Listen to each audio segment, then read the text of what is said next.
the right of succession, the child of a mistress, a selfish, tyrannical prince.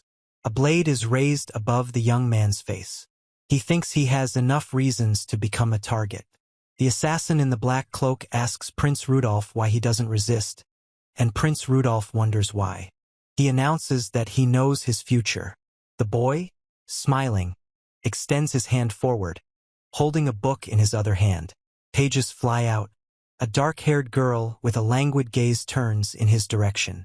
In the background is a medieval castle and the boy standing with his back to the prince. A few hours ago, Baldic Empire, Scorpion Palace, the palace of the fourth prince. Two men walk down the hallway. Two maids approach them.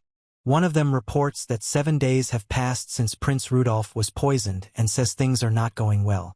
The men pass by the maids. One of them says it would be nice if the prince could just die, and the other asks them not to talk like that.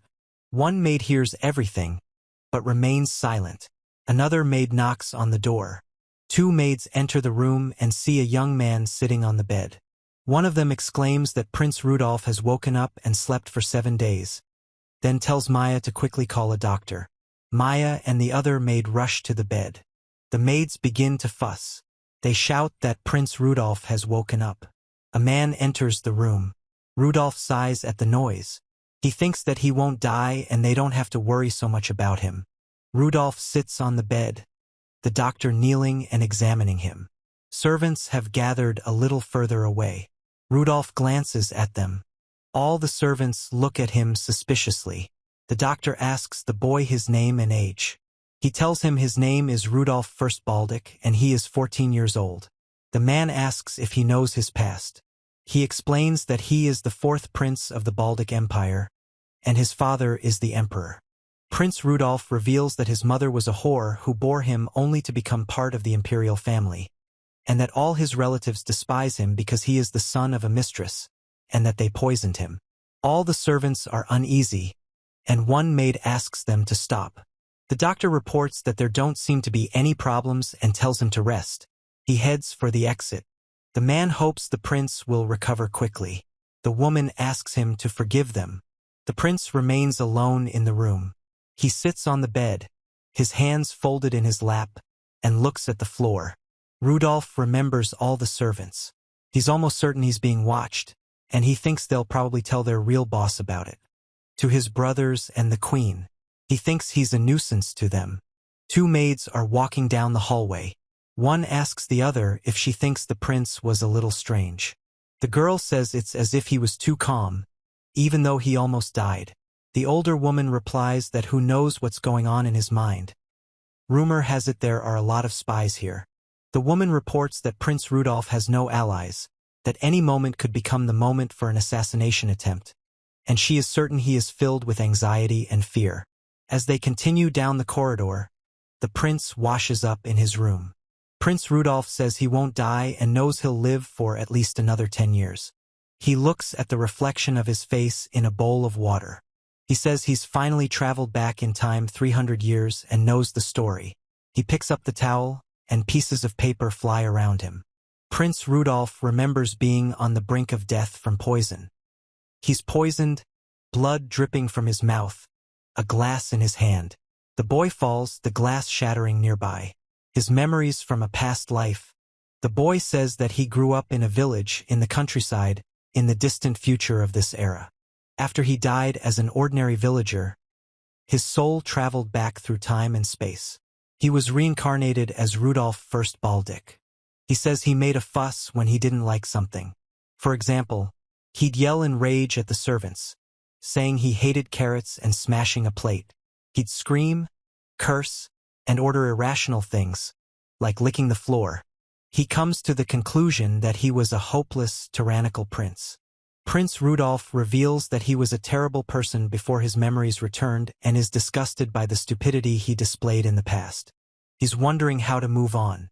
He's sitting in a chair. A dark, cloaked silhouette appears in the window behind him. Prince Rudolph announces that the future will reveal its secrets to him. A hooded man bursts through the window. He knocks the boy down and pins him to the floor, holding a blade to his head. A man asks Prince Rudolph why he doesn't resist and isn't afraid of the assassination attempt.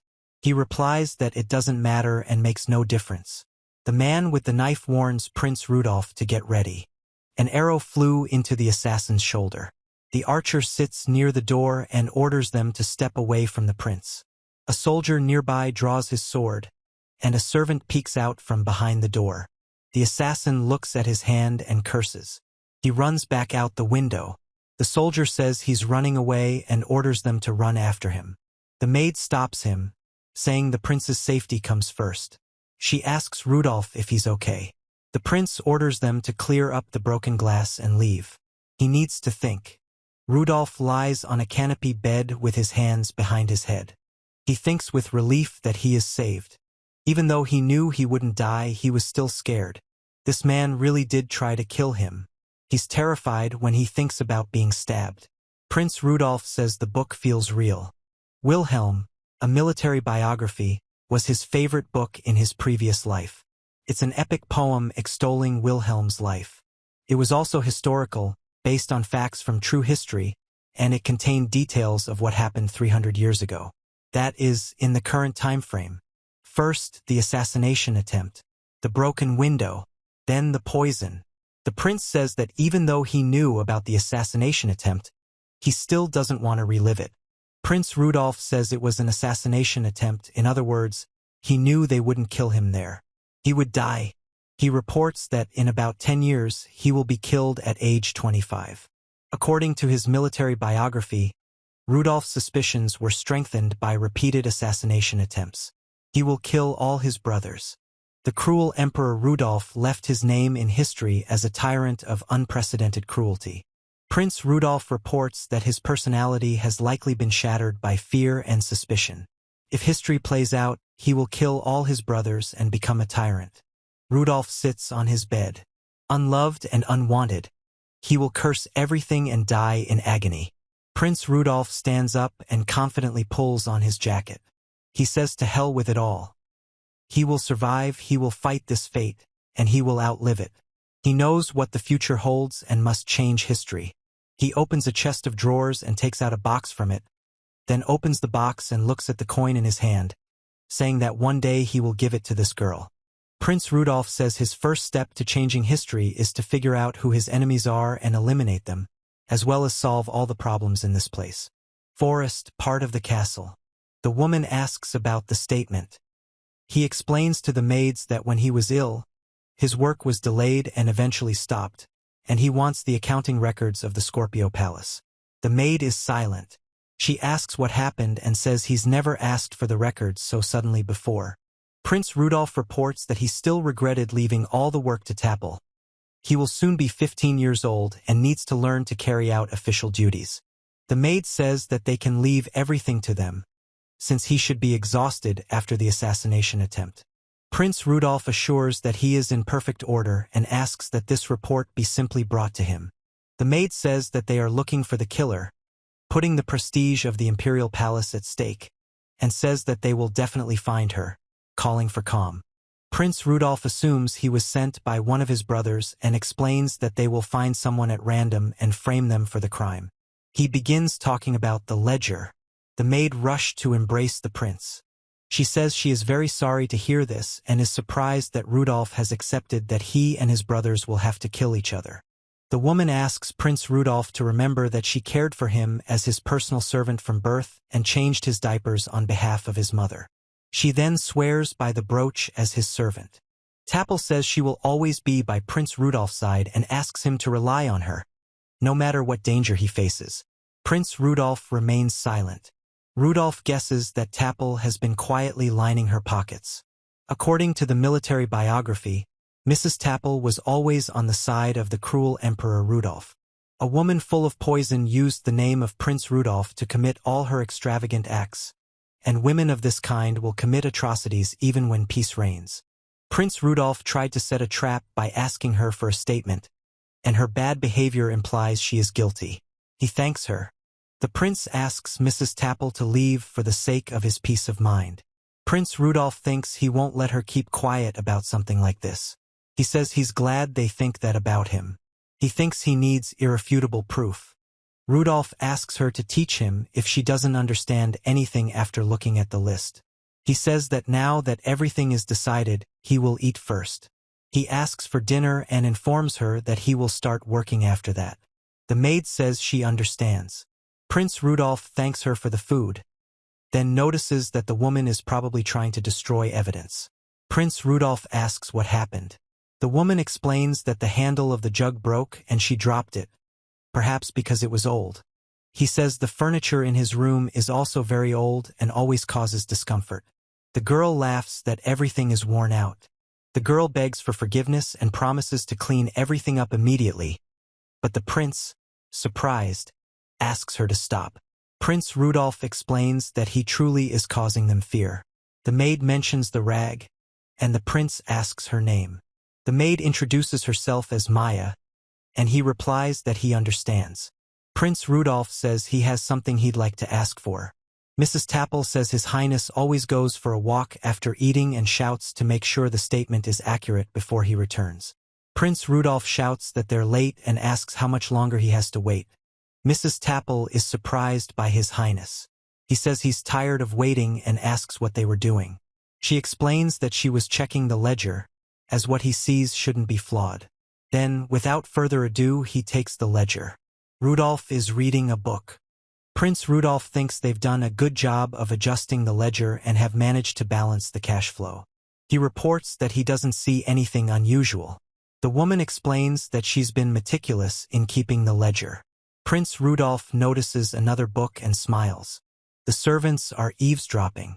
The boy asks what they're doing there, and the man warns them to be quiet, because the most interesting part has begun. The prince wants to ask something. Prince Rudolph asks why they spent so much on furniture. The man and woman react with surprise and tension. The maid explains that this is a palace. Mrs. Tapple says that the emperor gave the palace to Scorpio to manage, and asks what he considers the most important thing in managing it. The woman says that this is dignity. Rudolph asks again. The maid explains that furniture that undermines the imperial family's dignity must be replaced. Rudolph asks again if they always replace old furniture with new. Mrs. Tapple answers affirmatively, saying there are so many such items that they're running out of budget. The eavesdropping servant whispers that they can't hear him clearly, and another advises him to listen elsewhere. Rudolph begins to say that, given this, he asks why there is so much old furniture here. Mrs. Tapple is worried. The prince says that not only this room, from the corridors to the lamps, but also this palace is full of old furniture. And even his room is worn out and lacks any sense of dignity. Prince Rudolph takes out a book and asks if they know what it is. He then explains that at first glance, the book appears to be an exact copy of the one he saw earlier, but it still has half the budget left. He reports that the statement is false, but the maid does not believe it. She asks who gave it to him. Another maid approaches the door. Maya says it's her. The servants are surprised. Prince Rudolph announces that Maya found the register for him. Mrs. Tapple shouts that it's impossible and a fake, but Maya insists the book is real. The girl shows proof bearing the seal of the Scorpio Palace. Rudolph explains that this seal signifies an official document. Only he has it, and even they can't forge it. Mrs. Tapple is frightened. Prince Rudolph says that's it. He snaps his fingers. Two knights abruptly enter the room. Rudolph orders them to be taken away. The servant asks to wait. Mrs. Tapple reports that she was blackmailed by this man, and the man screams that she is a traitor and that she was the one who pushed him to do this. The woman says she courted the prince for 15 years and was devoted to him, and only because of one mistake. She asks if he has no compassion at all and screams that he will die a bad death. Prince Rudolph sighs. The guards take the maid away. She asks to let her go. Prince Rudolph asks what she said, that she knew who sent the assassin. He claims it was Tapple. The woman, horrified, asks how he knew. Rudolph explains that, due to repeated assassination attempts, he has become delusional about everything. He killed his brothers and became emperor, relying entirely on Mrs. Tapple, the only person by his side. Rudolph says that poison, murder, she deliberately made them up so he would become disillusioned with everything and rely on her. Mrs. Tapple screams, her brooch falls. Prince Rudolph picks up the brooch and says that he will double-check the statement, as there may be other fraudulent activities behind all this. The servants are frightened. They run away, returning back to work. Prince Rudolph reports that this incident should reduce the number of frauds. He says it was so crazy he tried to act like a real tyrant, but he can't anymore. Prince Rudolph promises to no longer be a tyrant and thanks Maya for saving him, who replies, "You're welcome." She's thrilled. Then Prince Rudolph calls out to Maya, and she's surprised. He informs her that from now on, the girl will become his personal servant. She asks if he's sure, and he affirmatively replies. He warns her that by accusing Tapple, the other servants will consider her a traitor, and she will lose her position as a new servant. Maya thanks the prince and says she'll do her best. Prince Rudolph is convinced that he became a cruel emperor because he did not have reliable allies. He says he needs to get more of them so he can change history and live longer. A month has passed. Medieval castle. Falling leaves. The gardener is pruning flowers. The prince is sitting in a gazebo outside. He says that to gain more allies you must first find a bride. A girl and her maid are walking through a garden. The girl compliments the garden. Maya thanks her. The girl calls out to the prince. The girl says she's pleased to meet him. She introduces herself as the eldest daughter of the Farkrantz family, Elizabeth. She says it's a great honor to be chosen as Prince Rudolph's bride. The prince is stunned. The crows caw and fly away. Elizabeth and the prince sit opposite each other. Prince Rudolph is excited. He is shaking. Rudolph thinks this girl is not the right choice. He thinks that if he marries her, the gardener will cut off the flower at that moment. The prince thinks he will be killed. The girl says the flower has a very pleasant scent. Her lustrous black hair shone like onyx, and her radiant blue eyes sparkled like aquamarine. Prince Rudolph reported that an unearthly beauty sat before him. He says that being engaged to her means inevitable death. Prince Rudolph reveals that he was simply a village boy who was reincarnated as a tyrannical prince 300 years ago. He explains that using the knowledge from his past life, he plans to avoid the assassination flag and survive peacefully. He says that he knows the history of 300 years ahead and the fate that awaits him and this country. The man reports that his favorite book after 300 years is an epic poem praising Wilhelm's life called Wilhelm, a military biography. Prince Rudolph reveals that it is written in it that he will rule, and explains that as a terrible emperor he will be killed at a young age, and the woman reports that she also appeared in the biography, and that it was said that Wilhelm and Lisbeth were in love with each other. He says that the Ice Maiden is Lisbeth Farkratz, and it all started when he received a special brooch from her. It is reported that after a whirlwind romance, they swore eternal love to each other, but someone came and destroyed their relationship. The boy tells Rudolph. Prince Rudolph explains that he won't allow the girl to be touched. The girl says she doesn't want to die. Their love shattered.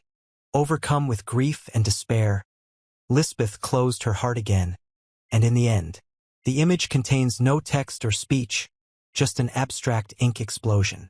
No one speaks or acts. The woman reports that this is how the cruel Emperor Rudolph died. Prince Rudolph explains that with Rudolph's death, the Baltic Empire fell apart, and Wilhelm later founded the Kingdom of Sauvalier. But that doesn't matter, and in any case, marrying her. The voice says that he likes being alive and he definitely won't interfere in other people's relationships. A woman asks Prince Rudolph if something is bothering him, noting that he looks rather pale. Prince Rudolph replies that he is not at all. The woman explains that he probably couldn't sleep due to anxiety about the upcoming dinner.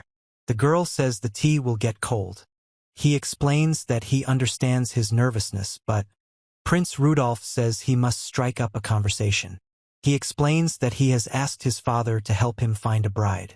Prince Rudolph explains that if he breaks the deal, it will be like spitting in the emperor's face. Prince Rudolph then drinks from the cup. The man says he will simply end this meeting peacefully. He explains to Lisbeth Dano that he suspects she and the others were somewhat shocked by the sudden talk of an engagement, and since everyone has their own circumstances, he hopes it hasn't caused her any inconvenience. Prince Rudolph says he can't afford to be weak. The girl explains she has no intention of giving up. The woman thanks Prince Rudolph for his kind words and says that she herself was surprised when she first heard the news. The girl says it's a great honor for her. Prince Rudolph says she's definitely thinking about the wrong thing. He says that it seems that his interlocutor does not want to be engaged to him, and in that case it would be kind of her to ask her father to cancel this engagement. He says that for someone like her, who already has Wilhelm, her participation in a marriage of convenience. The woman says that this is too great an honor for Prince Rudolph and asks him to refuse the offer.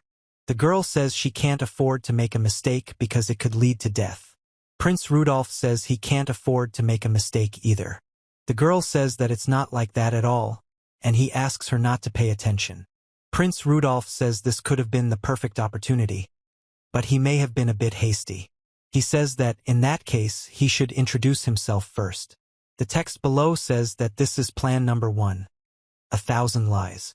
Prince Rudolph reveals that he is the 4th prince to be named the most gifted genius since the founding of the Baltic Empire, and that no one can match his incredible skill in academics, imperial studies, or swordsmanship.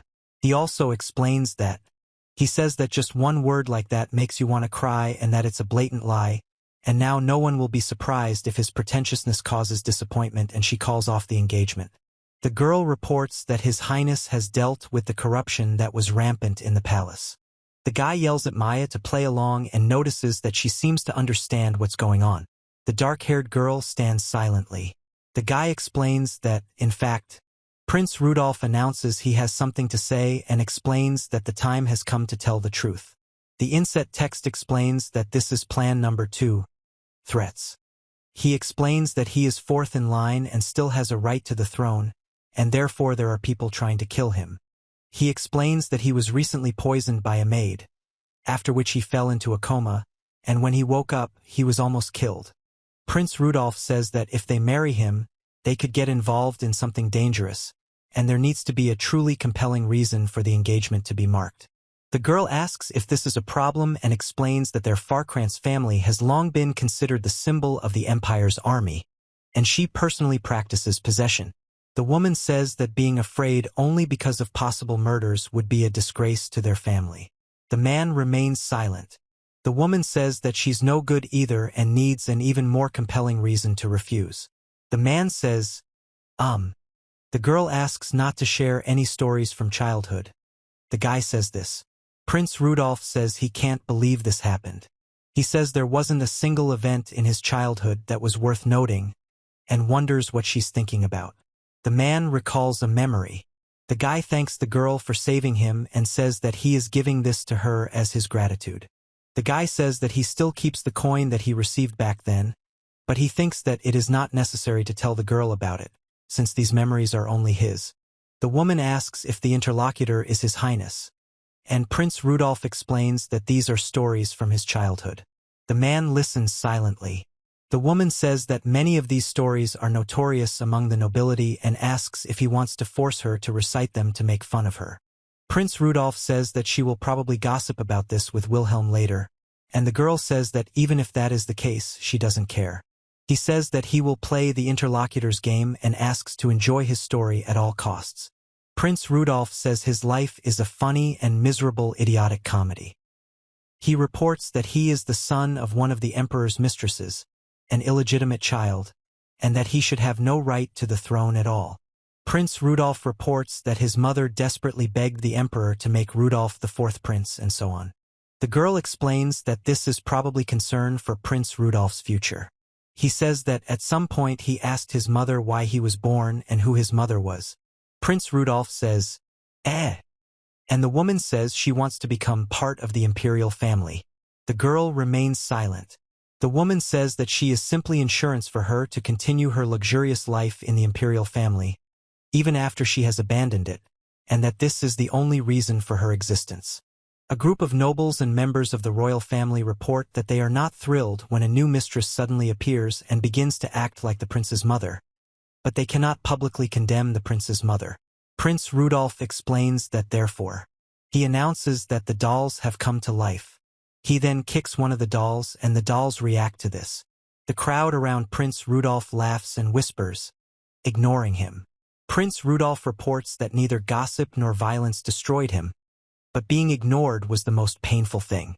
He says that even if he turned to them or asked for help, even if he succeeded in fencing or studied hard, Prince Rudolph reports that his biological father, the emperor, and even his own mother treated him as if he didn't exist and as if he shouldn't exist, so he did things they couldn't ignore.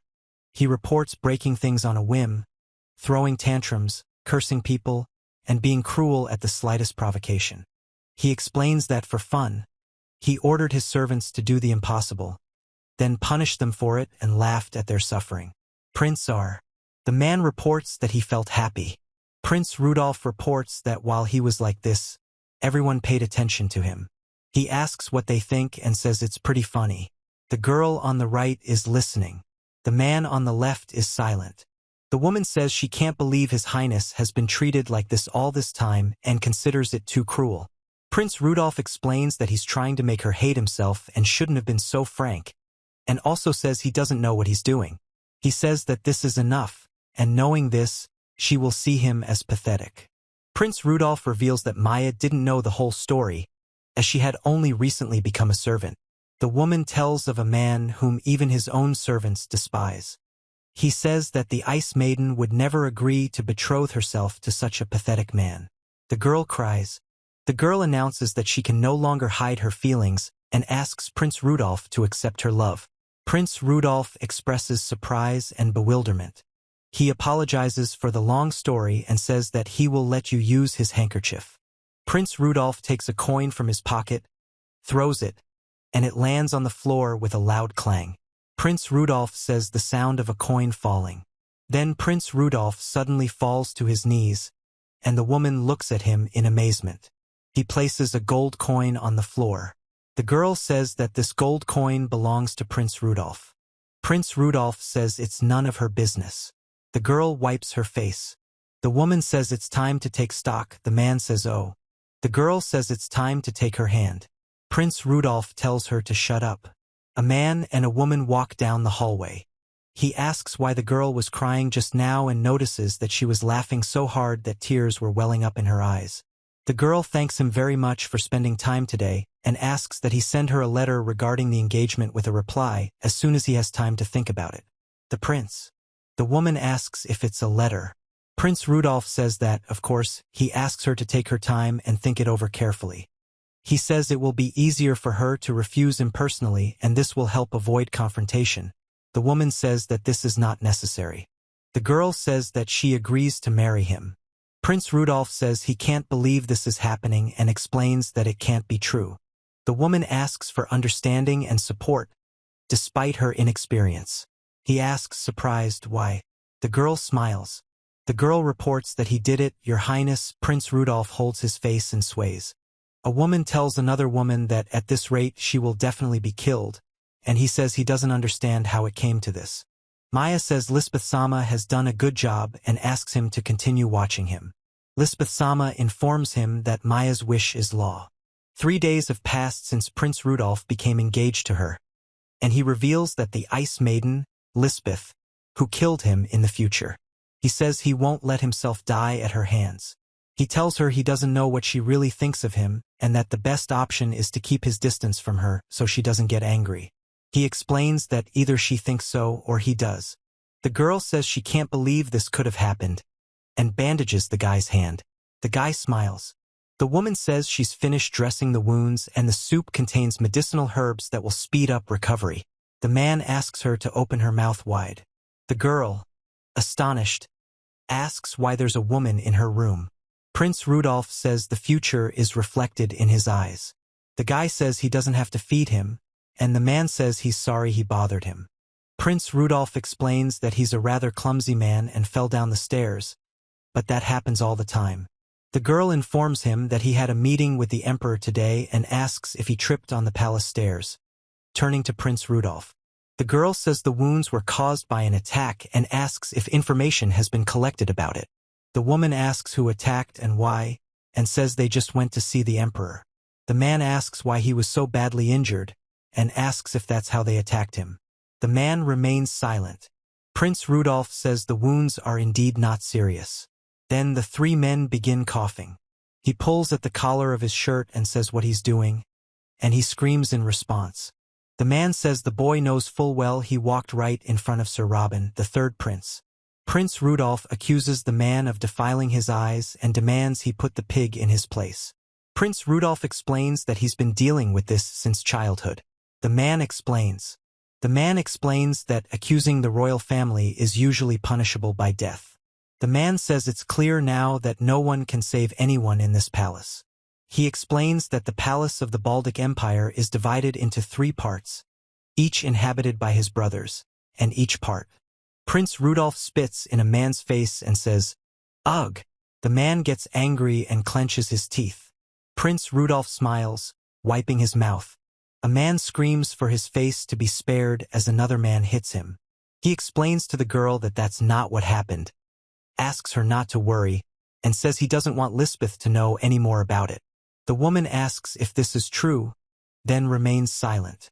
The girl remains silent. The man remains silent. Prince Rudolph says he can't open up to her and that she will become his enemy, hunting for his life.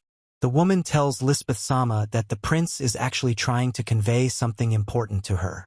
The girl says that she dealt with the scoundrels who dared to speak out against her, and that these are honorable wounds, so there is no need to worry, my dear. Maya says that they caught Mrs. Tapple red-handed and will not give up without a fight. The girl asks what he is talking about, and the man is indignant that Maya is saying such a thing and what kind of idea is this about me. The girl says she's sure the man had some kind of plan. The man remains silent and then explains that he did have a plan. The man asks Humph if he's learned his lesson, and says they've spent a lot of time on him, offering to come over. Prince Rudolph explains that he knows she's right. He says that in this case he will be late for the meeting with his father. The man says no. The boy says that Prince Rudolph is going to see his father and expresses confusion. The man with the beard replies that they are all there. The head butler, the emperor's servant, asks what all this means. The boy and the man with the beard are surprised and ask what the head butler is doing here. The man informs Prince Robin that he will not be able to escape because he has wounded Prince Rudolph's face and, with it, His Majesty's reputation. Prince Robin remains silent. The man says that Prince Robin has wounded Prince Rudolph's face and His Majesty's reputation. The guy says that it was a fight between brothers and asks if this happens from time to time. The man says he'll hear excuses later and that the emperor is waiting for Prince Rudolph, urging him to hurry. Prince Rudolph remains silent. The man expresses anger and tension, while Prince Rudolph smiles. He says he knew the head butler would come if there was a delay in meeting with the emperor, and it was worth manipulating them into hitting him in the face and prolonging the fight. Prince Rudolph says he has changed and now. The guy says that with his knowledge of the future and his past life experience, he will survive until the very end. Prince Rudolph says he needs to figure out what Lisbeth is thinking right now and explains that he doesn't care about Robin. Prince Rudolph looks at Lisbeth carefully. The woman says, "So what?" The guy reacts with fear. The woman explains that she's ready for a fight. The girl asks how the meeting with the emperor went. The man says he said something and asks if it was about the engagement. Prince Rudolph apologizes to his father for being late, and his father says that everything is fine and that he apparently handled the engagement very well. The woman asks the king to leave him and have fun with her a little longer. The king says that Beatrice is a hopeless woman. He thanks her for helping with the engagement. The woman asks if he is still there. He wonders why his mother is doing this. The king says. The guy explains that, in any case, he was pleasantly surprised when he returned and saw the girl here. The man asks why they came, and the man repeats the question, why? The woman says she's come to visit Prince Rudolph. Prince Rudolph is surprised. The woman says it's not strange to worry about her fiancé. The guy replies that it's not at all. He asks her to stop saying things that make his heart beat faster and admits that she is, after all, the enemy. The woman asks if he often feels this hurt. Prince Rudolph says it seems like every day somehow. Maya says she's also worried about him as his maid. Prince Rudolph exclaims, "Maya!" Prince Rudolph explains that from now on, he will visit her every day. The girl says it's decided then. A spider and a butterfly are sitting on a web. The image has no text or characters, only the moon in the night sky. This is reported to be the Farkrantz mansion. Prince Rudolph thanks Maya. The woman says that thanks to the girl as her personal servant, she was able to get closer to him and asks him to continue watching him. The girl replies that she will do as they wish. The man sighs. The girl, with an amorous expression on her face, speaks of Prince Rudolph. The woman says that Jan. The girl tells Lisbeth Sama that it's written all over her face, and Lisbeth tells her to be patient a little longer. The girl exclaims, "Aha!" The girl says that if they love the prince so much, why not be more warm with him, and says that she thinks the prince is wonderful. The woman explains that the prince is like stone, his face always devoid of any emotion. The girl asks if she was that unfriendly. The woman says that both times, his expressions and words were icy, which was truly off-putting. The girl explains that she can't help it and admits that she's been in love with him for a long time. The man reports that his expressions and words were icy, which was off-putting. The woman says her face tenses up. She's so nervous around him that her mind goes blank, and every time she tries to start a conversation with him, she can't. She says the man looks so confident on the outside, but is so shy on the inside, and she can't believe the woman decided to visit him every day. The girl says she thinks they did the right thing by having the courage to say it, but she's worried about how it will all end. The girl says she doesn't need courage to visit him, and in the end, she won't be able to forgive any of it. The girl picks up a spear. The woman can't believe anyone was treated so horribly and says she will never forgive those who hurt him, nor herself for living without knowing it. She declares that she will protect him and turn those fools into rust on a spear. The girl reports that Prince Rudolph most likely injured the third prince this time and that he will not be coming to Scorpio's palace. The woman explains to Lisbeth that this incident was an exception and asks her to put the dangerous thing back. Lisbeth is surprised. The woman reports that after the incident with Mrs. Tapple, no one in the palace disrespects His Highness anymore. Such people have been eliminated, and she is Prince Rudolph's personal servant. The guy says Maya. The woman says that the smug face is annoying and asks if Lisbeth Sama is showing off, then says that it hurts. The girl says that she also wants to become close to Prince Rudolph. The girl says she can't believe this happened. The woman explains that the reason she will visit Prince Rudolph every day is not to guard him. The girl says that for this purpose, she will go on a date with him. The man watches silently. The woman asks Lisbeth to get used to talking to His Highness as soon as possible. Lisbeth says she won't be able to, and the woman replies that she will. The girl announces that this day is approaching. The guy reacts to this. The girl says yes, yes. In a week. The woman stands silently next to the girl. Prince Rudolph announces that it will be his birthday. The girl says she will dance with Prince Rudolph and that she will faint from joy and nerves. The woman explains to Maya that she understands, and Lisbeth says she will decide everything herself. The woman says it's payback for past actions, and the girl says she's the mistress and asks if the man knows. The man responds with an exclamation of "Oh, oh, oh."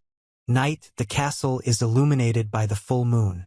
Prince Rudolph says she is really the same Ice Maiden who was in Wilhelm's biography. He says something is wrong.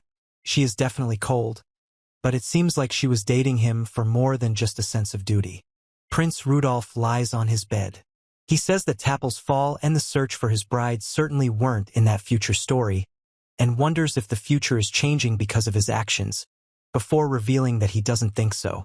He says that even if he tries to avoid Lisbeth, she will pursue him herself, and asks if it could be that he is heading to a timeline where he marries Lisbeth. Prince Rudolph says that if marriage to Lisbeth is an inevitable event, then this is a wild assumption, but he says that his death is also an inevitable event. Prince Rudolph reports that there is only one exit to the castle, and it is open. Prince Rudolph explains that the moon is shining brightly and the night is clear. He says the girl's birthday is coming soon. Prince Rudolph says he'll come to pick up Lisbeth. He is silent. The man is silent. Prince Rudolph asks if he can survive this and sighs. The girl tells Prince Rudolph, and the boy yells back that he can't believe what's happening.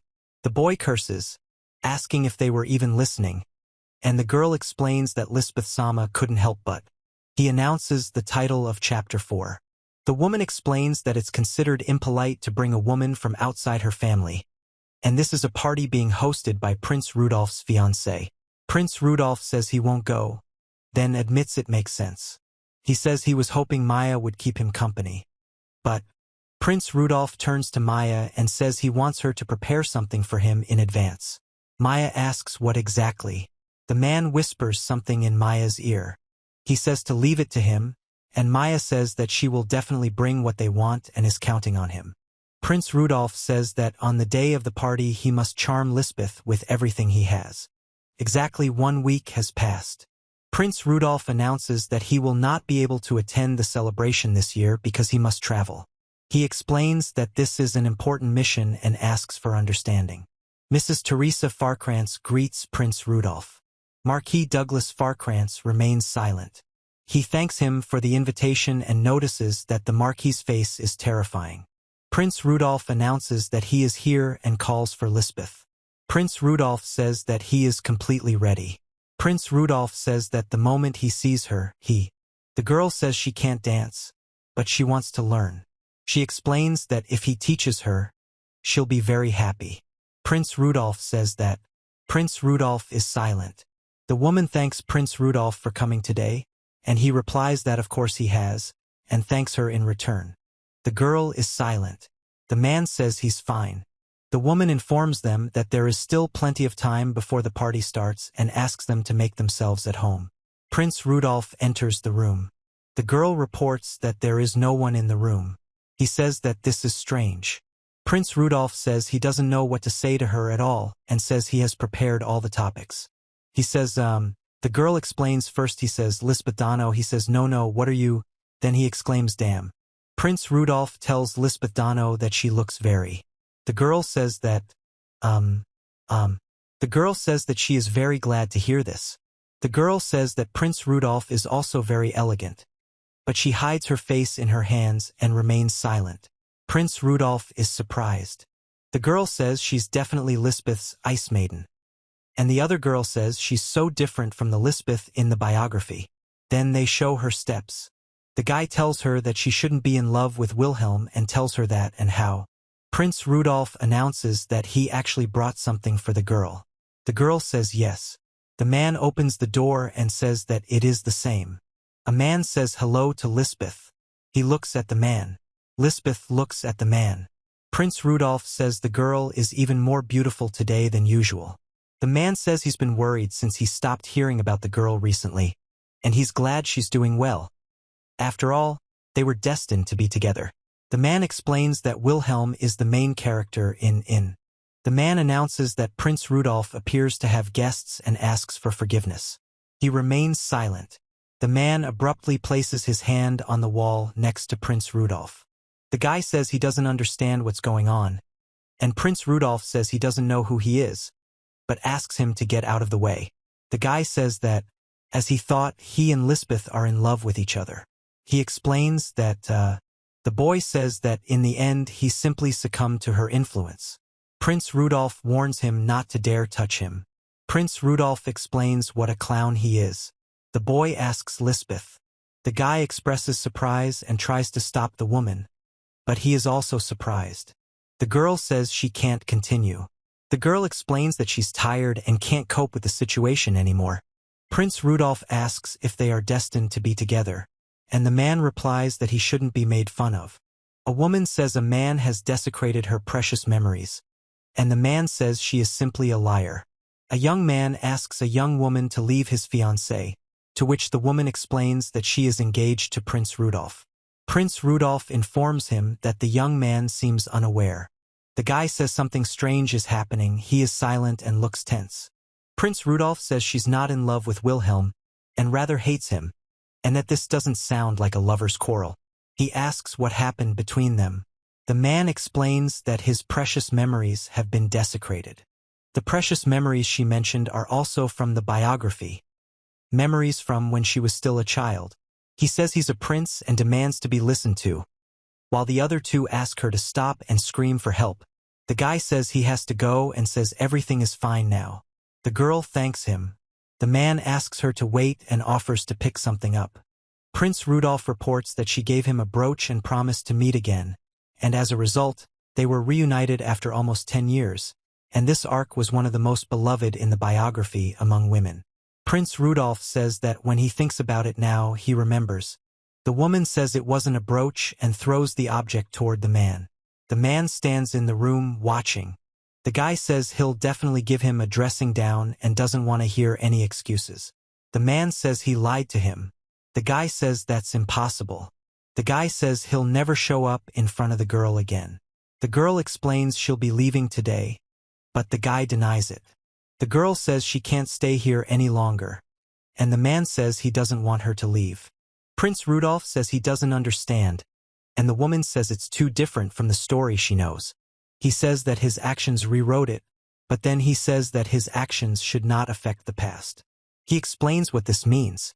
The story about the brooch was invented by historians, who apparently exaggerated their relationship for greater sensation and even claimed that Prince Rudolph had treated Lisbeth harshly in the past.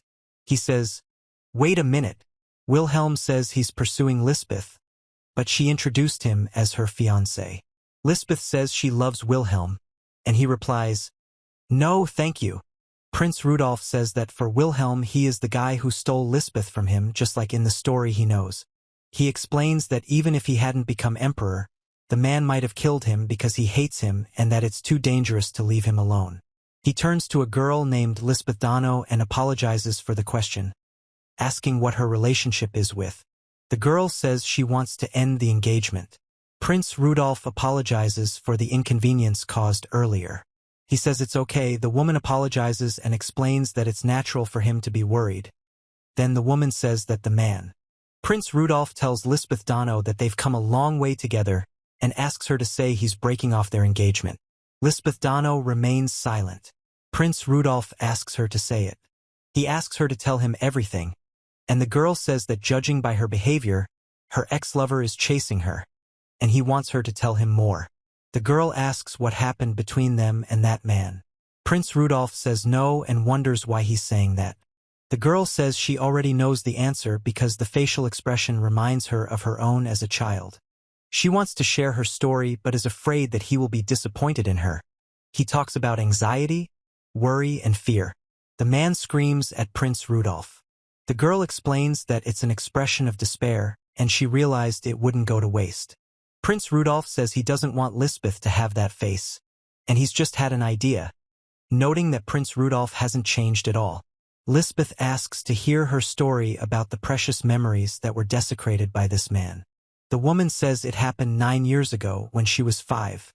He remains silent. The woman explains that her father took her to the imperial palace, and she begins to share her story about the memories that Wilhelm desecrated. Woman reveals her secrets are hidden behind a mask of beauty. The girl says the flowers are very beautiful. The man warns Lisbeth that if she runs too fast, she'll fall. The girl falls and screams. The man asks Lisbeth if she's okay. Lisbeth replies that everything is fine and there's nothing to worry about after all. The girl reveals that she has an amulet given to her by her father. She explains that the first Farkrantz carried the amulet with him throughout his military exploits, and that it's a family tradition to keep one handy, as it grants wishes while it's with you. The man says to take care of it. Prince Rudolph informs Lisbeth that he has an important conversation and asks her to stay here and read until he returns. A man and another man are talking with Lisbeth seated in the background. The girl reports that she cannot eat anymore. The girl says she's curious about the garden. She opens the door and steps out into the hallway, then examines the knight's armor. She runs down the hallway and notices a maid passing by. The girl remains silent and asks where she is. A man with 2 servants says he hasn't seen her here and reminds her that this is the imperial palace. The girl shouts that all uninvited guests are sentenced to death. The boy said he was looking for someone to test his fencing skills acquired yesterday on and ordered the girl to be captured. The man explained to Prince Robin that the girl was most likely their guest's daughter, to which Prince Robin demanded he be quiet. The girl ran away and the boy shouted that. The guy says stop dragging it out and orders them to grab her. The girl asks why they are chasing her. The girl screams that someone needs help. The girl says she's here. The girl screams in fear. The man makes a noise of surprise. The man shouts where the girl ran off to. The boy says she's there and warns that if they lose her, they'll have to ride in his carriage for a week. The man agrees. The girl asks who he is. The boy asks not to worry and explains that those guys are chasing her. Prince Rudolph says no one will come here and the girl will be safe. The girl remains silent. Prince Rudolph reports that there is no one there. He asks where the girl wanted to go. The girl is surprised and says that in fact. The girl asks if she can take a couple of flowers from here. The man says of course. The girl and the man pick flowers. The girl tells the men. A guy tells a girl that he doesn't know how to weave wreaths. And the girl says that it's not scary and that she will teach him. The girl says the flower crown is very beautiful and asks Prince Rudolph not to take it off. Prince Rudolph replies that he, too, likes the crown very much. A man and a boy are watching the bushes. He reacts sharply, expressing fear. Prince Rudolph tells her to remain quiet and not go out. The girl responds hesitantly. Prince Rudolph exclaims in surprise. He says he was wondering who it could be and asks if anyone thinks someone like him is allowed into the garden. The man explains he's a nice guy. The girl and he hide behind the bushes, watching what's happening. A man addresses a boy, calling him a pig, and asks if he's seen a girl around his age around here. The girl hides behind the bushes and listens to the conversation. Prince Rudolph says he didn't see it. The girl looks at him. The man explains that it's clear, and the boy says okay. He punches the man. The man says that a piece of shit like him would lie very easily in the end, and that there's something wrong with him. The woman asks if he thought she would say that. Prince Rudolph is silent. The man tells him to hold him, and the boy orders him to do it faster. The man demands to speak, promising to stop if they tell her where she is. The girl remains silent and cries, wondering why. The noon bell rings. A man tells Prince Rudolph it's dinner time, but Prince Rudolph tells him to forget it. Then Prince Rudolph tells him to go. A man lies unconscious in a field. Trees can be seen in the distance. The girl asks if the guy is okay. Prince Rudolph explains that he's used to it, so it's fine, and apologizes for bumping into the girl, asking if she's hurt. The girl remains silent. The girl says, "Hey," and asks why she's crying. He says everyone cries, and hearing that the girl is used to being hit, he explains that it's understandable. Prince Rudolph says he never thought anyone would cry for him, and that this is the first time something like this has ever happened. The girl explains that she's giving him a coin for saving her. Prince Rudolph asks if she's sure, as the coin is very beautiful, and explains that his dad. He and the girl hold hands, their past and future intertwined. Prince Rudolph says he will tell everything and explains that she foolishly met Wilhelm at a party organized about a year ago. The girl remains silent. Several men ask Lisbeth Sama to dance with them. One of them begs her to dance with his son. Another asks to sleep. The woman states that she cannot hire a spy or researcher until she reaches adulthood, and explains that at that time her patience is already wearing thin. The woman reports that before she knew it, 8 years had passed, and she still hadn't been able to meet the one from her memories. The woman says that Prince Rudolph then found her. The guy announces that they have finally met and calls the girl his soulmate. The girl apologizes and says she's not particularly attracted to superficial men who reek of dishonesty. The man laughs and says it's cruel. The guy says that maybe the girl has forgotten that 8 years ago, on that day in the Imperial Palace, where the white jasmine bloomed so beautifully, they shared a moment of bliss. The girl reacts to this with surprise. The girl says she can't believe it and notices that Prince Rudolph's hair is a different color. And Prince Rudolph says it's a different color. He explains that his hair color is different from his family's, which has caused a lot of rumors. So he dyed it red to appease them. The girl asks what his real hair color is, and he replies that it's the same as that one. The guy says they've finally met and calls the girl his soulmate. The girl is amazed and quietly says, "Ah." The woman says that her desire to meet Prince Rudolph was so strong that it clouded her judgment. And Prince Rudolph says that this is how she began to trust him blindly. The girl says that from that day on she saw Wilhelm regularly, only once a month for tea, of course, but still. He says he's not sure why, but Wilhelm really irritates him. He gets angry, and the girl is surprised. The girl says she thought Prince Rudolph was disappointed in her and admits she was so foolish as to blindly trust a liar like him. Prince Rudolph explains he's not angry with her and asks her not to think that way. He says it's absolute nonsense and wonders how Wilhelm could have told her the story of their meeting. Noting that although his eye color, hair texture, look, and mouth shape are completely different, the girl explains that if she could go back in time. The girl says that she foolishly trusted him then, but the more she talked to that person, the more she had a feeling that something was wrong. And then she asked the thing that he gave her that day, yes, what she gave him on the day of their meeting, or perhaps he is not too precious. The boy says Wilhelm Sama. The man is silent. The girl is silent. The guy apologizes and says it's the other way around. The girl says these memories are too precious to her, so she keeps them in a safe place to ensure they're not damaged. The girl says that's how it is. Prince Rudolph states that he didn't know whether to tell Lisbeth Sama this, but since then she has asked him about it several times, although he always dodged the question, and her doubts gradually grew at that very moment. The girl asks if Wilhelm Sama is really the boy from the memories. The man says he knows many years have passed, but he still seems completely different from the girl's stories, adding that he can't even say for sure. The woman says that if she infiltrates the palace where she met Wilhelm Sama, she might be able to find a clue, calling this idea important. The girl explains that if Wilhelm Sama is lying, the real boy from the memories must still be out there somewhere. The woman says she can ask to infiltrate the palace. Maya declares that she will fully carry out this mission. Prince Rudolph asks for a moment and asks if Maya was their agent. The woman reacts with surprise. The girl asks him to forgive her. He says that everything is fine and he is not angry.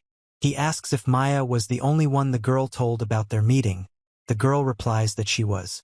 He wonders if anyone else might have heard about Maya. The woman says it's impossible, explaining that Maya has been her servant and bodyguard since childhood. And if a rat were to appear, Maya would definitely sense it. Prince Rudolph reports that Maya is more capable than he expected. He says that if only Maya knew about this, then how did Wilhelm find out about their past? He says that they will return to the story. He explains that after entering the palace, Maya saw them staring at the gold coin, and the girl reports that at the meeting they confirmed that he really is the one she remembers. The boy explains that he tried to hide the gold coin, but thinks it was noticed. The girl says that's why she immediately agreed to the engagement. Prince Rudolph explains that it was a fairly quick decision. He says that regarding Wilhelm, he asked Maya to deliver a letter to break off contact with him, and then she confirmed it again. The man shouts, "What does this even mean?" The woman informs him that Lisbeth Sama will no longer see him, as stated in the letter. The man says he can't believe such a sudden decision. Prince Rudolph asks what Lisbeth herself gave that day, and the woman asks the question. The man remains silent. He says that Lisbeth herself gave him the brooch that day. The girl says that now she understands. The woman explains that this confirmed that this man deceived her. Prince Rudolph says that Wilhelm knows something about what happened, but not everything. He also explains that if Wilhelm was also at the palace that day and saw them playing in the garden, the guy says he could see that she gave him something, but not enough to figure out what it was. So he always avoided the question and, at the last moment, out of desperation, answered, "A brooch." The man asks why he did that and suspects the answer is that there are other things that excite him, but Prince Rudolph explains that marrying Lisbeth would mean gaining support from the Farkrantz family, which supported Wilhelm, who destroyed the empire and created a new kingdom. He explains that the Marquis Farkrantz family is a symbol of military might, and for the aristocrats. He says that perhaps Wilhelm's plan also included his murder at the hands of Lisbeth. The girl says that the man used Lisbeth Dano and trampled on their memories, and it's his fault, but she's not disappointed. Prince Rudolph tells Lisbeth Dano. The girl explains that she's probably disappointed in a foolish girl like her. A woman tells Prince Rudolph to forget him and that today is his birthday. He addresses the woman by name. A woman says it's impossible, a man says it can't be true, another man says it's unbelievable, and another man says it can't be true. The woman says Lisbeth Sama is as beautiful as ever, and the man explains that the tyrant prince is with her. The man says he doesn't understand why she's with someone like him, and calls him the tyrant prince. For God's sake. Prince Rudolph announces that his engagement to Lisbeth has not yet been announced. The woman explains that she doesn't know why, but it was the emperor's decision. The girl tells Prince Rudolph that she needs to meet her guests, and he replies that it's fine and that they'll see each other later. He says it's best not to stir up rumors, and then says he'll be a fly on the wall. The woman says she can't stay because she has to go. The man explains it's not a problem and asks her not to worry. The other man says they'll definitely meet again. The man in the long coat leaves, and the others listen. The man tells her that she can't be so calm, because it's Prince Rudolph. The girl explains that she's not afraid because she knows Prince Rudolph won't harm her. The man are surprised and say that's true, because Prince Rudolph always behaves with dignity.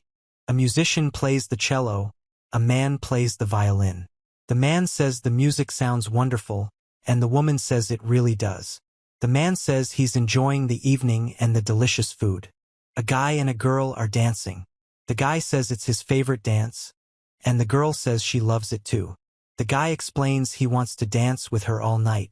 Prince Rudolph says the dance, He reports that he was always alone at such parties, so now for the first time he's really paying attention. He explains that the only dances he knows were at village festivals 300 years ago. The instruments and tempo were completely different, so his knowledge is useless, and if anyone asks him to dance, he'll make up an excuse. The girl asks if she'll ask him. The girl announces that she will allow herself to be Prince Rudolph's first partner. Prince Rudolph is surprised. The girl says she will show him what to do and asks him not to slouch, to straighten his back, to listen to the music and follow the rhythm, and also to simply follow her, he believes. The woman asks if this is a children's dance, and thinks Lady Lisbeth is dancing a children's dance with this tyrant prince. The man asks with displeasure why Lady Lisbeth is with this tyrant prince. He and the girl count the steps 1, 2, 3. The voices laugh and say that someone like Prince Rudolph is unworthy of being with Lady Lisbeth and that he can't even dance properly, comparing him to a vile pig. Lady Lisbeth asks Prince Rudolph to repeat it again, and Prince Rudolph. He asks if he can really be with her like this.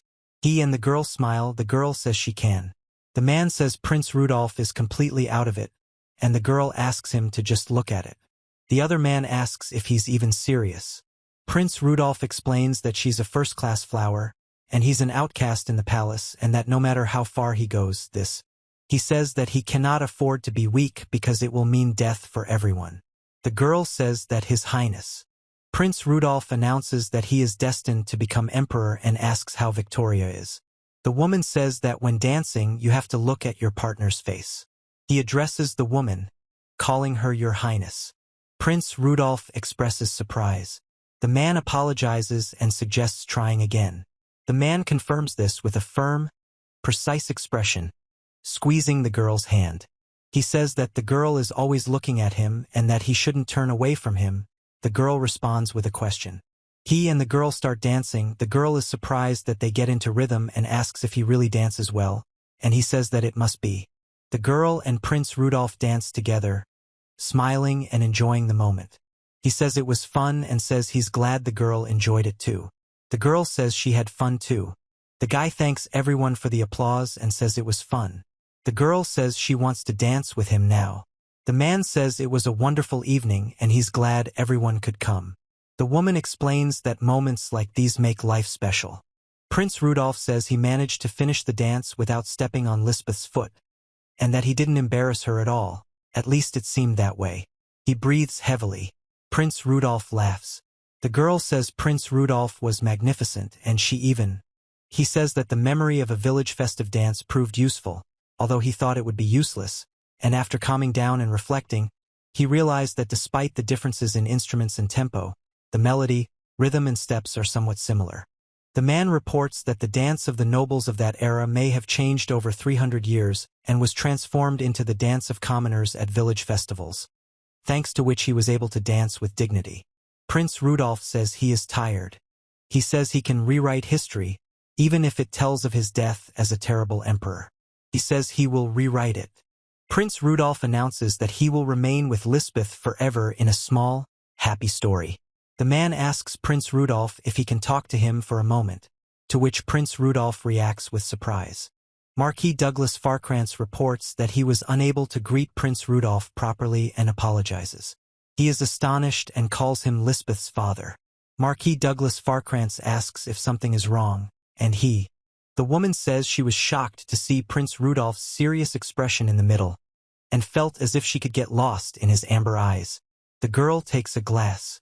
The woman stands with a tray. The upper panels depict glasses and a plate with. The girl says that Prince Rudolph is probably tired and offers him some fruit water, and Prince Rudolph asks if she heard him. The girl says the word competition.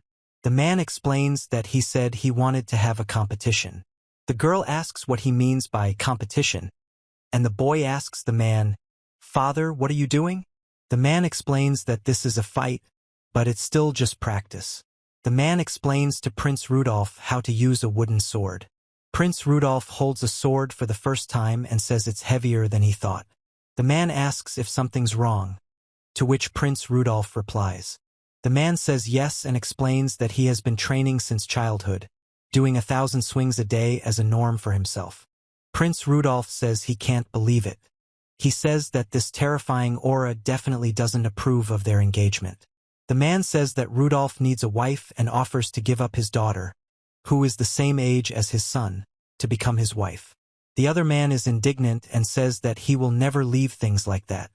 The man says that if an accident happens during training, no one will blame him for the death. Prince Rudolph says that's possible, and the girl asks him not to. The girl explains that her father is known as the Empire's strongest warrior, Obsidian Demon Douglas, from whom he says he's scared, but he can't run.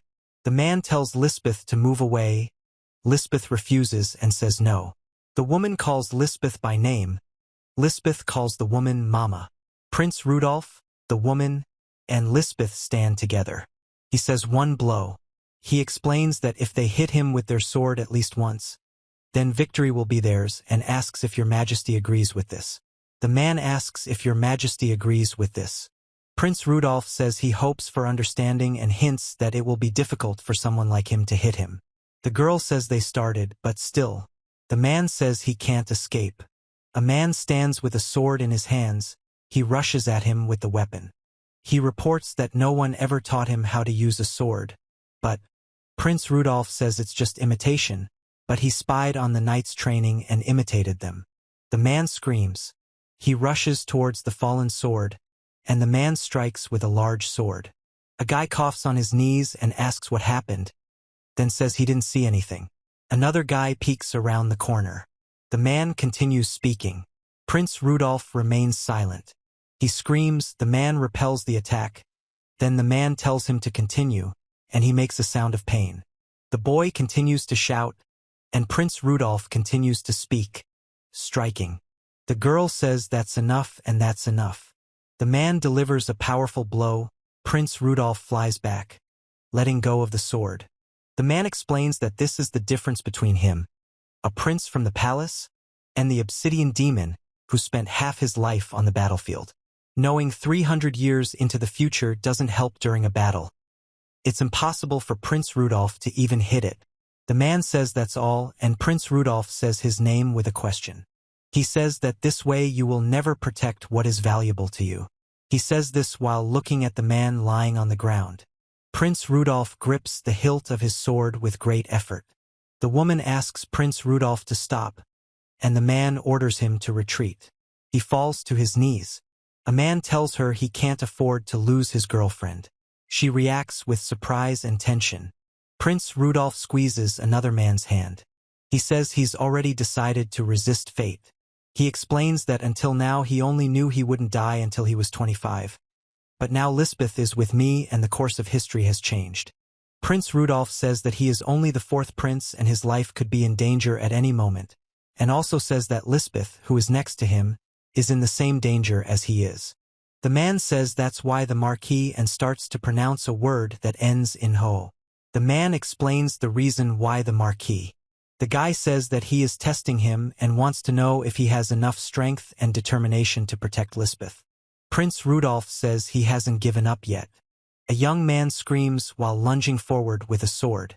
The man explains that such a powerful forward lunge, with such a wounded body, can be dodged with one's eyes closed. The man and Prince Rudolph express surprise. Prince Rudolph strikes the man's sword. The man reports that he just felt bloodlust and instinctively blocked the attack. A man screams what's happening when his wooden weapon breaks in his hands. Prince Rudolph screams, the man strikes him with a stick, which breaks, and Prince Rudolph stabs the man in the stomach with a long stick. He explains that he can't afford to make a mistake because it could cost him his life. The girl says she can't believe it and asks him to be careful. The man says he's worried about him too. The man shouts, "Your Highness!" Prince Rudolph explains that the castle has many rooms and that one of them houses a library.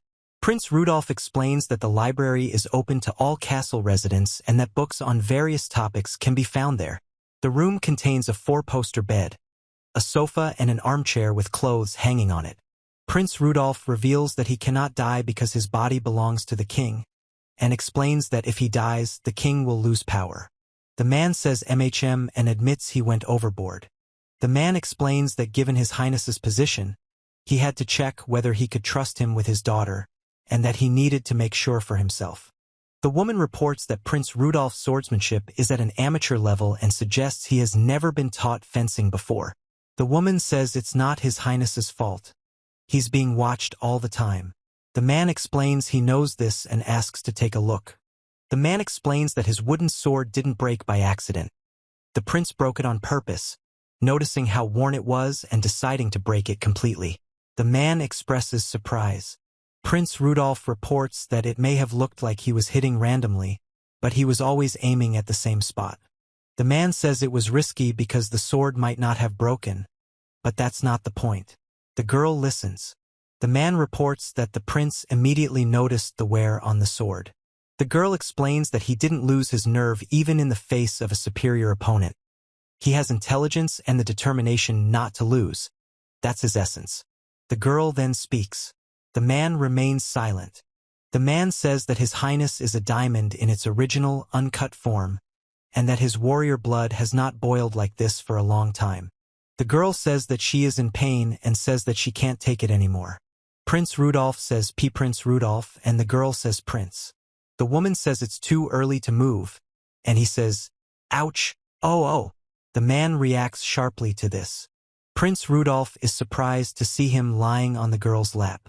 The girl says it's very close and asks if it's too early for that, since they're only just engaged, or if it's normal for aristocrats of that era. She then asks what she should do. The woman says this is abnormal and shouldn't be done, and he says that if the Marquis sees this, what will he do to his daughter? He asks how the fight ended and whether he was able to hit her. The woman remains silent. Prince Rudolph is reported to have the potential to become a king. The girl says his unwavering spirit, insight, and tactical thinking are impressive, but the way he's being treated at the imperial palace makes it even sadder. The man replies that it seems simply standing by and watching won't work. The girl addresses the man, calling him. The woman says that after all, this is about her precious children, her daughter and son, who are her inspiration and support. The man says he will deal with the guests and orders Lisbeth to stay with Prince Rudolph, explaining that this is about his children and conveying. The woman says they've won and seem to have received her father's approval. Prince Rudolph says, "Thank God." The girl informs him that he has worked hard and addresses him as Your Highness. He agrees. The woman says she can't understand why Prince Rudolph doesn't want to go to the ball, since it's his duty. Prince Rudolph explains that he doesn't want to pretend or play a role that doesn't suit him. The woman explains that the ball is an opportunity to prove himself and gain respect, and Prince Rudolph. A woman screams. The woman says it's Lady Lisbeth's birthday and that she wanted to go too. The girl wanted to see Prince Rudolph give Lady Lisbeth the gift she had bought at His Highness's request. He says that he wants the girl to find a ring for him and explains that it would be preferable with an aquamarine, as it would suit Lisbeth very well. Prince Rudolph says this aquamarine will look wonderful on the girl's finger. And the girl says that her personal maid probably found it and says it's beautiful. The girl laughs and says she can't find the words to express her gratitude to Maya, and also says, "Oh, come on. 2 weeks have passed since Lisbeth's birthday.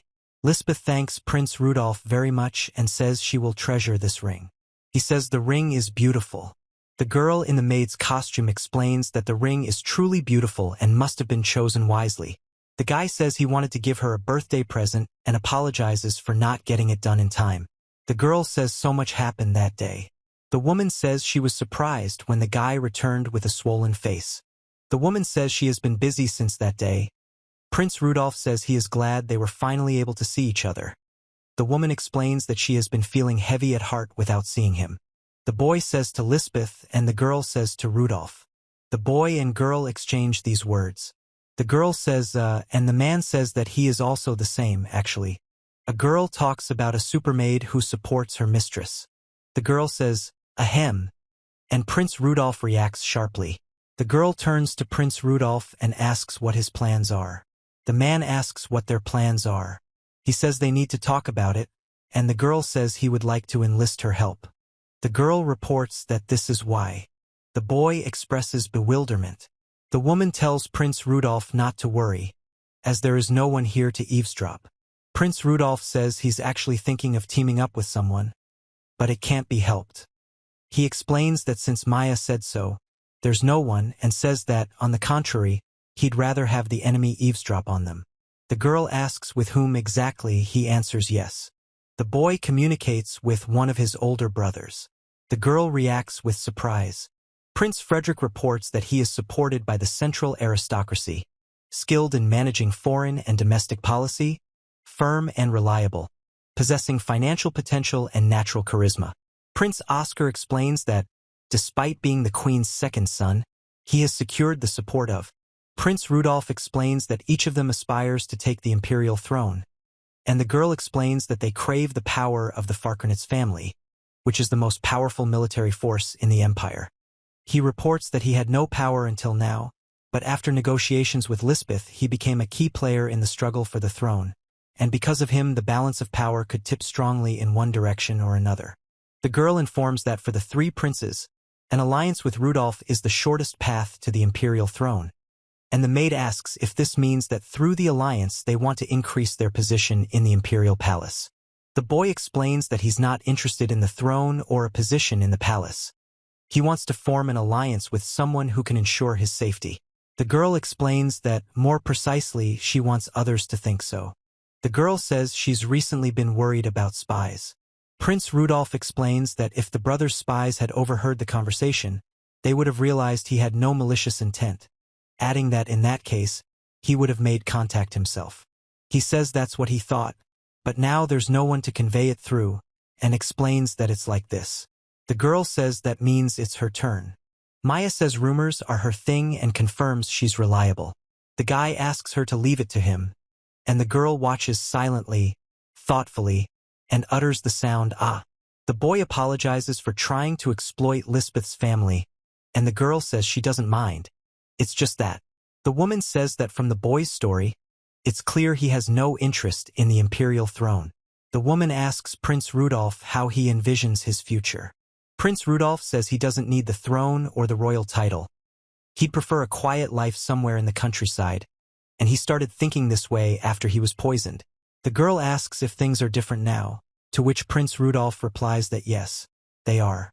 The girl explains that she now has someone she must protect, and even if she leaves for the village, eventually those who will seek to exploit her position and kill her will appear, so this is not enough. Prince Rudolph says he needs strength that will allow him to resist any evil, to protect himself and his loved ones. The girl informs him that the path will not be easy, addressing him as Highness. The woman laughs. The girl explains this with a hint of apprehension. The girl says his eyes are full of determination to overcome the thorns, and that for him it was a foolish question. Prince Rudolph says that, just like that day, his heart is still strong. He says he will succeed because he is a prince. The man thanks the emperor for the opportunity to meet him, and the emperor says that there is no need for formalities and asks what the man's business is with him. The man says he would like to welcome the prince into the Farkrantz household so they can build a better relationship. The man says that if Prince Rudolph is in disfavor at court, he should be protected outside the palace, and that he will be able to properly harden the prince within a year. The king says, Prince Rudolph replies no. The boy asks why. The man says the decision has been made. He explains that he will not allow him to live under the protection of a subordinate house, as he is a prince of the Baltic Empire. The man says that Beatrice will grieve if her beloved son disappears. The man with the beard asks if there's anything else. The man replies that there is. The man with the mustache and beard remains silent. The man with the mustache and beard thinks that the fox didn't even know about that. The man understands and offers a compromise.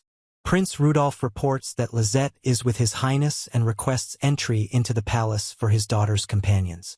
The man says that sending Lisbeth to the palace is a decision he makes with a heavy heart, and that he cannot sacrifice the prince, who will become like a son to him.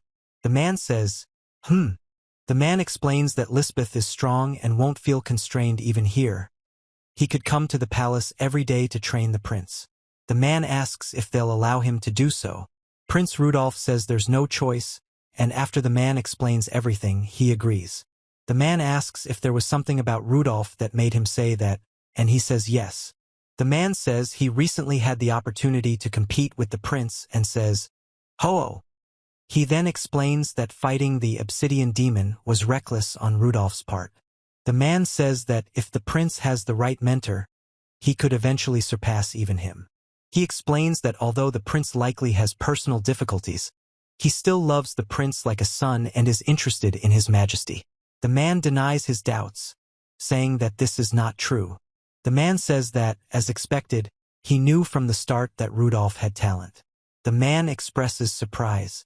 The man says this, and Prince Rudolph explains that he sees the face of a caring parent, proud of his child. He explains that if the emperor does not want to give power to the son of his mistress, then he should be trained to be a knight who protects his brothers, and that there are many options because if the emperor were aware of the prince's talent, he would actively develop it, which would be beneficial for both. The man informs Farkrantz about his daughter that it will be his duty. The man says it's impossible and Prince Rudolph says it is. The man says that the devil. The man claims that Prince Rudolph was deliberately humiliated and asks why his own father neglected him. The man reveals that the emperor has personally ignored the talented prince, creating an environment in which he was belittled, and explains that in this case he has a plan. Prince Rudolph says that a lot of time has passed and turns to Lisbeth.